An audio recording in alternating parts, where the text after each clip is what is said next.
L'Institut des risques majeurs, et l'acronyme IRMA, a été créé en 1988 avec pour objet social, puisqu'on est une association, d'informer les populations sur les risques majeurs d'origine naturelle et technologique. Et très rapidement, on s'est rendu compte que d'aller informer monsieur ou madame Michu, il y avait des enjeux au regard des 4 questions qui revenaient systématiquement en réunion publique.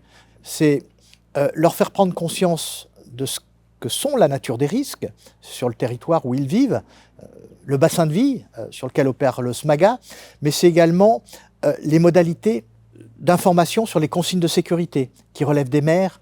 Et on le sait, réglementairement, les maires doivent informer les populations. Et les habitants sont en attente, mais c'est également, et c'est là où on a développé ensuite une expertise, des habitants qui attendent de leur maire de la protection. Et en l'espèce, c'est comment je serai informé, alerté, et si ça déborde, monsieur le maire, qu'est-ce que vous faites?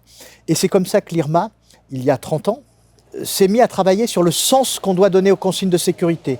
Si je dis aux parents d'élèves, n'allez pas chercher vos enfants à l'école, qu'est-ce qui me garantit que l'encadrement scolaire saura les mettre en sécurité? Si je dis à madame ou monsieur Michu, c'est la mairie qui va vous alerter, selon quelle modalité, à quelle heure? Et si on peut anticiper l'eau qui coule parce que d'abord elle tombe, comment imaginer que je puisse avoir un message d'avertissement pour prendre mes précautions et évacuer dans une logique préventive avant même que l'eau n'arrive dans mon habitation?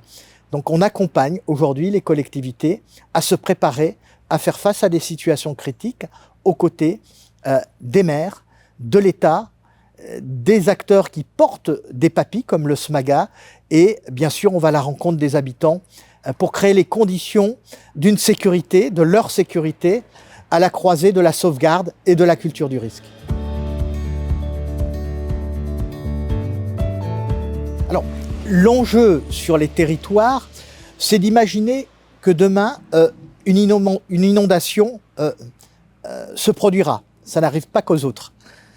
Entre l'habitable, qui est réfléchi avec la maîtrise de l'urbanisation, tout en se préoccupant du bâti existant, on doit réfléchir également au vivable, c'est-à-dire le vivre avec.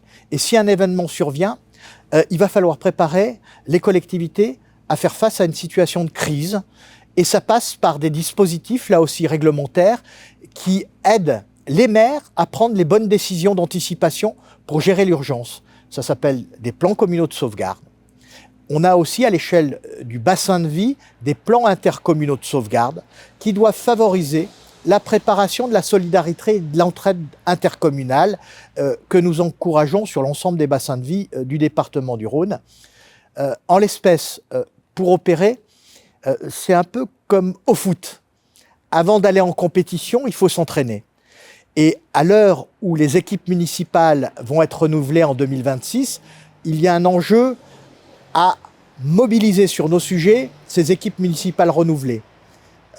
Par des temps d'information, comme cet entretien du Garon annuel, qui est bien fait dans son contenu. Une fois qu'on a mobilisé, qu'on a fait prendre conscience, il faut aller sur les champs de la montée en compétences. Ça passe par la formation, le maintien de la connaissance, mais également des entraînements et des exercices. Et là, vous avez un parcours territorial que nous encourageons à mettre en œuvre au niveau du SMAGA pour favoriser cette montée en compétences. C'est l'occasion également de recycler les élus qui ont plusieurs mandats.